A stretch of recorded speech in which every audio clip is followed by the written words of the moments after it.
5 sekeluarga rentung, jenazah keluarga Mohd Alawi dikebumikan dalam satu liang lahat. Jenazah 5 sekeluarga yang maut dalam kebakaran di Kampung Pamah Kulat awal pagi tadi selamat dikebumikan di Tanah Perkuburan Islam Bukit Gelugor pada 11.45 malam. Mohd Alawi Muhammad, 56, isterinya Zaliha Adam Ibrahim, 44, serta 3 anak perempuan mereka dikebumikan dalam satu liang lahat.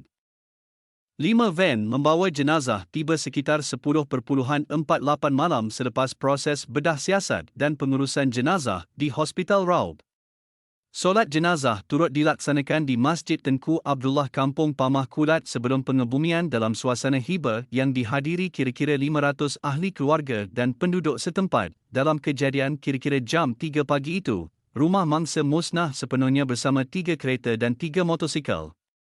2 lagi anak pasangan berkenaan terselamat kerana tiada di rumah ketika kejadian.